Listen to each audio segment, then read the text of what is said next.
Planet Dolan. From mass shootings to drinking a person's blood, we count 10 insane crimes that were inspired by movies.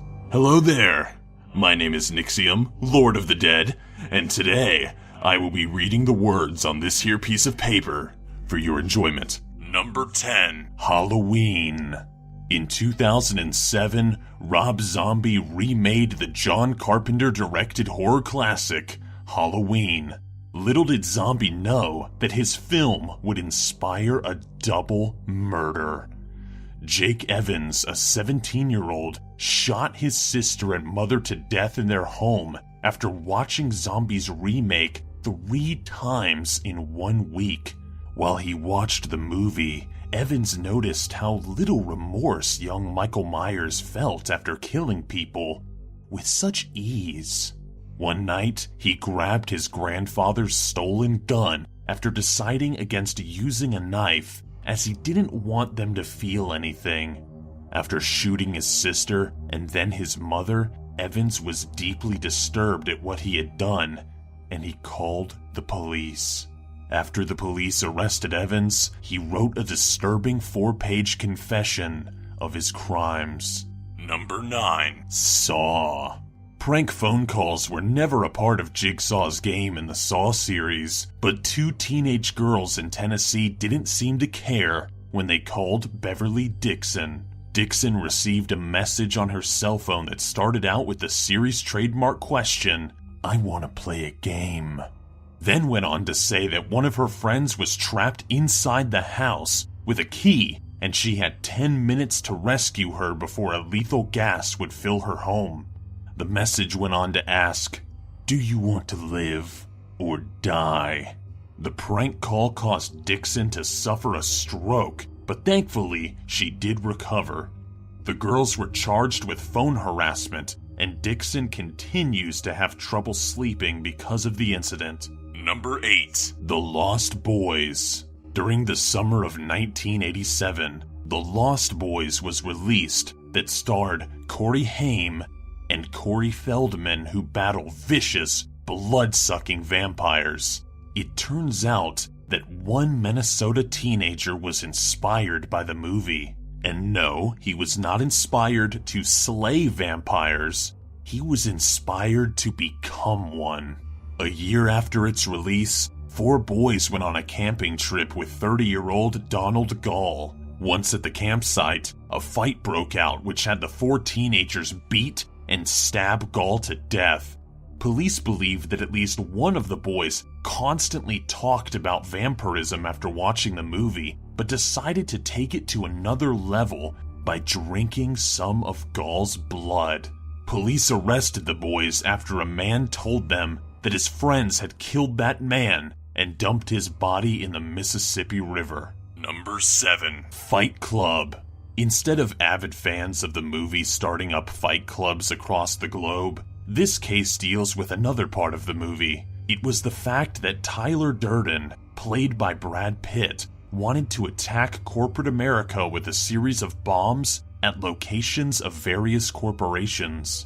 Enter teenager Kyle Shaw, who chose a popular corporate entity, Starbucks.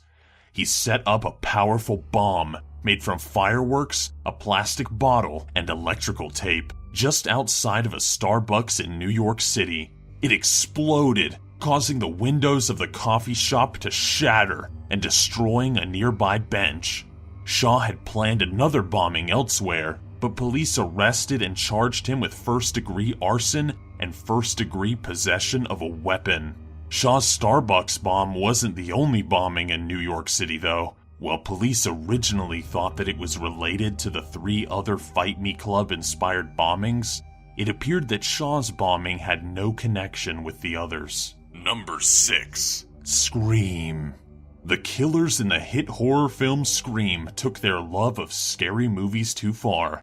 To paraphrase the tagline, the case of Belgian Thierry Jaredin is an example of what can happen when art imitates life. Allison Cambier went to Jaredin's house to talk, but the conversation soon went in another direction when Jaredin began to make sexual advances towards her. When Cambier told Jaredin to quit, he obeyed and he excused himself. But what Cambier didn't know is that Jaredin had excused himself to change into the same costumes the killers wore in the movie. After grabbing a couple of large knives, Jaredin returned to Cambier and stabbed her a total of 30 times, ripping her open. He then took her corpse and put it on the bed, slipping a rose into her hand. Jaredin confessed to the crime by calling his father and a colleague right after positioning the body. And unfortunately, there have been many other copycat murders inspired by the movie. Number 5. The Town.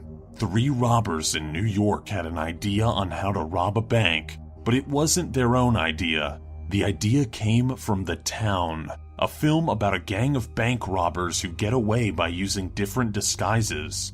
Prior to robbing a check-cashing store, the robbers sought the help of Custom Effects, a company that specializes in special effects. They paid $2,000 for the custom-made lifelike latex masks that the robbers wore on the day of the robbery.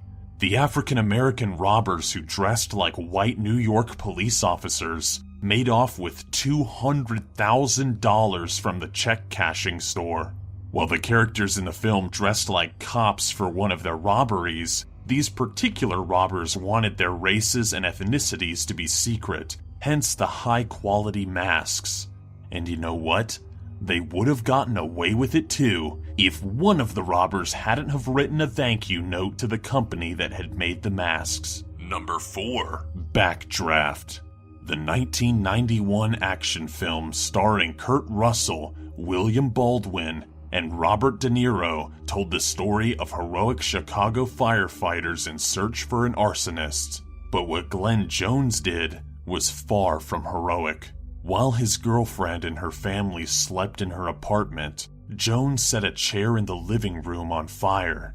His plan after setting the chair on fire was to go to his room and pretend to be asleep until the smoke filled the apartment. Once it did, Jones would jump out of bed and put out the fire and look like a hero.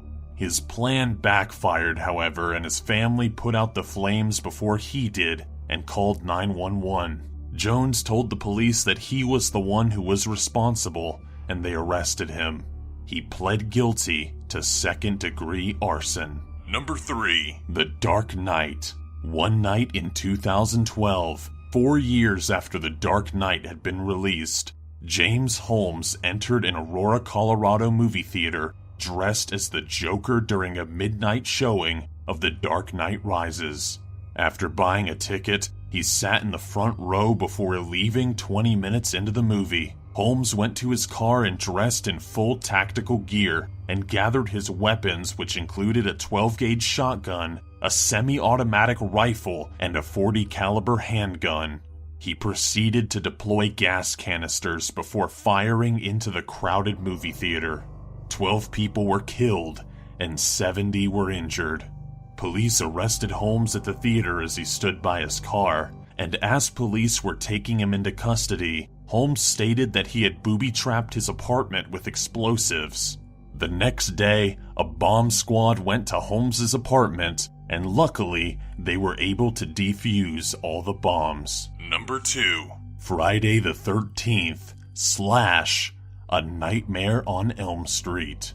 Daniel Gonzalez was inspired to become a famous serial killer after watching Friday the 13th as well as A Nightmare on Elm Street. After taking many drugs one night, Gonzalez did the unfortunate thing of following his dark aspirations.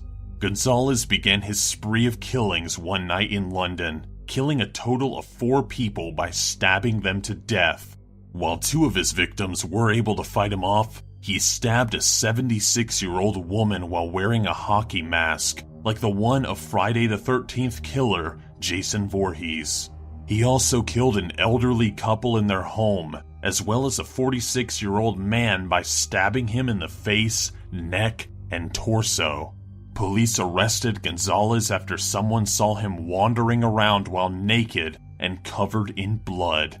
In 2007, Gonzalez committed suicide in his cell at Broadmoor Hospital. Number 1. Natural-born killers. It's unfortunate that so many murders have been inspired by Oliver Stone's 1994 crime drama, Natural-Born Killers. Murders range from as far back as the year the movie came out to as recent as 2008. In 1995, a teenage couple, Sarah Edmondson and Benjamin Darris, embarked on a brief killing spree 2 days after watching the movie. Darris shot cotton mill manager William Savage by shooting him in the head twice, and Edmondson shot Patsy Byers, a convenience store clerk. Fortunately, Byers survived the attack, but sadly became a quadriplegic as a result.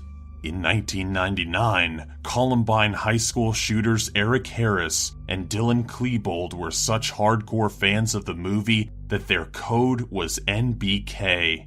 On their shooting spree, they ended up murdering 15 people.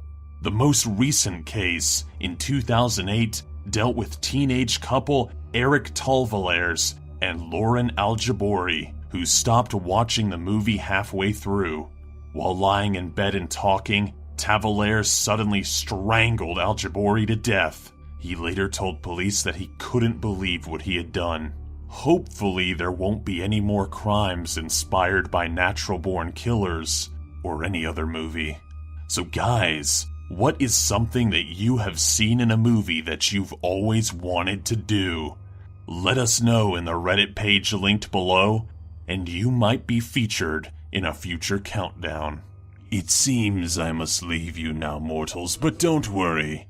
I shall return. But Gordon didn't call the authorities to report a dangerous animal. Oh no, he had something else in mind. Gordon went into a dog sitter's house in search of Sam. When he did find him, Gordon wrapped duct tape around the dog's mouth